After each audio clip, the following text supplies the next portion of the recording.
नमस्कार।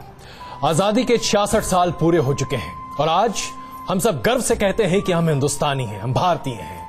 लेकिन क्या वाकई में आज हमें गर्व होता है कि 66 साल की आजादी के बाद हम पूरी तरीके से आजाद हैं? शायद नहीं। कुछ ऐसी चीजें हैं जो आपको रोकती हैं, टोकती हैं और आपका मन करता है कि क्यों नहीं हमें वो अधिकार मिलता है जो हमारा बुनियादी हक है, वो आवाज मिलती है जिसे हम आगे बढ़कर कह सके कि हमारे पास जानकारी है, सूचना है। सूचना का अभाव हमारे देश में कुछ इस तरीके से है कि जिसकी वजह से पारदर्शिता नहीं होने की वजह से, चाहे भ्रष्टाचार का मसला हो, चाहे सरकार चलाने का मसला हो, चाहे आम आदमी के जीवन का मसला हो, हर कुछ रुकता हुआ ठहरता सा दिखाई देता है। ऐसे में आज हम कुछ ऐसे लोगों के साथ बैठे हैं, ये नौजवान हैं जो आप अभी देखेंगे अपनी स्क्रीन पर, जो आज हमारे साथ यहां बैठे हैं। इनमें से कुछ एक लोग कल आपको संसद में दिखाई देंगे। ठीक इसी तरीके से आज से 20-30 साल पहले लालू प्रसाद यादव, मुलायम सिंह यादव, इस तरह के लोग, या फिर मनीष तिवारी जो आज सूचना एवं प्रसारण मंत्री हैं, वो छात्र नेता हुआ करते थे। लेकिन यही लोग चुनकर पहुंचते हैं संसद, तय करते हैं आपके भविष्य की नीति। तो आज हम इन्हीं से पूछेंगे कि आखिरकार राजनीतिक दलों को सूचना के अधिकार से बाहर क्यों रखा जाए, आरटीआई से क्यों बाहर रखा जाए। तो इस पर हम चर्चा करेंगे। हमारे साथ तमाम ये मेहमान मौजूद हैं। एनके सिंह साहब वरिष्ठ पत्रकार हमारे साथ मौजूद हैं, जो एक जज की भूमिका में होंगे ताकि दोनों पक्षों को हम बेहतर तरीके से आपके सामने पेश कर सकें। मेरे दो सहयोगी भी इस वक्त मेरे साथ होंगे और लगातार विवेक और आस्था आपको तमाम बातचीत में मेरे साथ रहेंगे। इन सब लोगों के बीच हम बातचीत करेंगे। लेकिन सबसे पहले आइए शुरुआत करते हैं। बात करते हैं कि दरअसल सूचना का ये अधिकार क्या है और क्यों राजनीतिक दलों को, जो हमारा प्रतिनिधित्व करती हैं, जो हमारे चंदे के पैसे पर चलती हैं और जो चाहती हैं कि हम उन्हें वो ताकत दें जिसके जरिए वो हमारी नुमाइंदगी कर हमारे देश को चला सकें, राइट टू इंफॉर्मेशन से बाहर रहना चाहती हैं। क्यों? क्या बचाना चाहती हैं? क्या छिपाना चाहती हैं? देखिए पहले रिपोर्ट।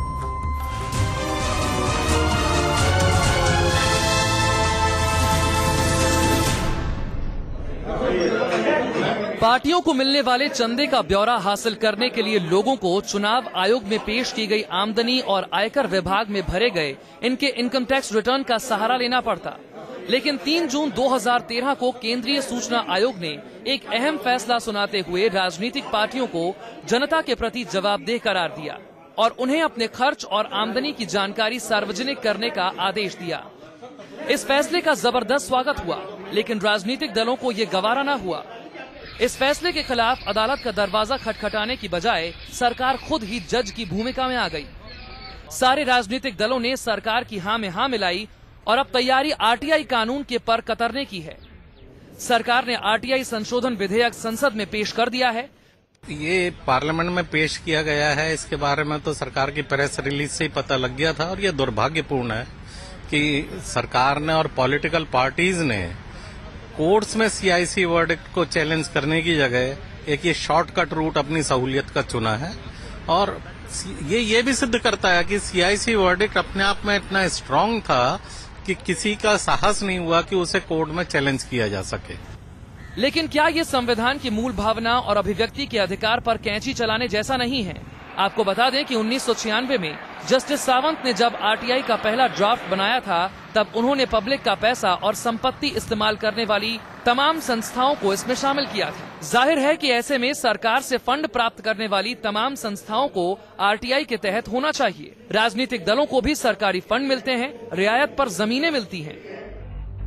कांग्रेस को सरकार की ओर से 2 प्लॉट दिए गए हैं, जिनका बाजार मूल्य करीब 1036.41 करोड़ रुपए है। भारतीय जनता पार्टी को भी 2 प्लॉट दिए गए हैं, जिनका बाजार मूल्य करीब 557.23 करोड़ रुपए है।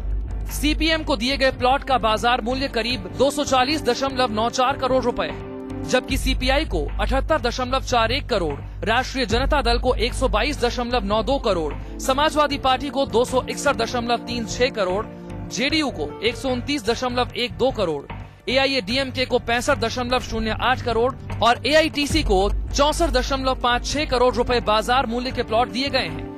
इसके अलावा इन पार्टियों को आयकर में भी बड़े पैमाने पर छूट मिलती रही है। फिर इन्हें क्यों आरटीआई के दायरे से बाहर रखा जा रहा है? देखिए, आरटीआई जो है, जो सब दूसरी पार्टियां मिलकर कर रही है, मैं समझता हूं कि लोकतंत्र के लिए ये बहुत बड़ा खतरा है। मैं तो आरटीआई पार्टी से भी आगे जाऊंगा। मैं समझता हूं जो भी पब्लिक लाइफ में आता है, चाहे वो एमपी हो या एमएलए हो, उसके ऊपर भी आरटीआई लागू होना चाहिए। शायद सूचना का अधिकार देने के बाद सरकार को इस बात का एहसास हुआ कि उसके सामने कई मुश्किलें खड़ी हो सकती हैं। फिर शुरू हो गई इस कानून को कमजोर करने की साजिश। अव्वल तो सरकार ने सीबीआई को इसके दायरे से बाहर कर दिया है, फिर कुछ नौकरशाहों की सलाह पर कानून में संशोधन कर फाइल नोटिंग जैसे महत्वपूर्ण प्रावधान को खत्म करने की कोशिश की गई।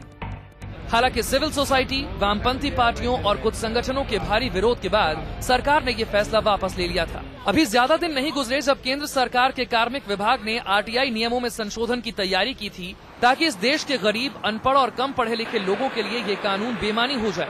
उस संशोधन के मुताबिक एक आरटीआई आवेदन को 250 शब्दों में ही सीमित करना होगा और एक आवेदन में एक ही विषय को शामिल करना होगा। इसके अलावा सूचना उपलब्ध कराने में जो डाक खर्च आएगा वो भी आवेदक को ही देना होगा। तो क्या सरकार अपने कामकाज में पारदर्शिता रखना ही नहीं चाहती? हम देखते हैं कि जहां पर भ्रष्टाचार का मामला आता है सब मिल जाते हैं, पारदर्शिता का मामला आता है सब मिल जाते हैं। आरटीआई पर हर विभाग का अपना कानून है। सूचना का अधिकार अधिनियम 2005 एक केंद्रीय अधिनियम है, लेकिन देश भर के सभी राज्यों, केंद्र शासित प्रदेशों, उच्च न्यायालयों, विधानसभाओं, सर्वोच्च न्यायालय और संसद के दोनों सदनों और सभी सूचना आयोगों को आरटीआई से संबंधित अपने नियम बनाने का अधिकार है। इस तरह पूरे देश में आरटीआई के 100 से भी ज्यादा अलग अलग नियम हो जाते हैं। महाराष्ट्र और छत्तीसगढ़ में आरटीआई के तहत किए जाने वाले आवेदन को 150 शब्दों तक ही सीमित करने का नियम बनाया गया है। आरटीआई हर आदमी की पहुंच में रहे, इस मकसद से इसके तहत आवेदन की रकम केवल 10 रुपए तय की गई थी, लेकिन कई राज्यों में इसमें इजाफा कर दिया गया। हरियाणा में आवेदन शुल्क 50 रुपए है, जबकि यूपी विधानसभा से यदि आपको सूचना प्राप्त करनी है तो 500 रुपए लगते हैं।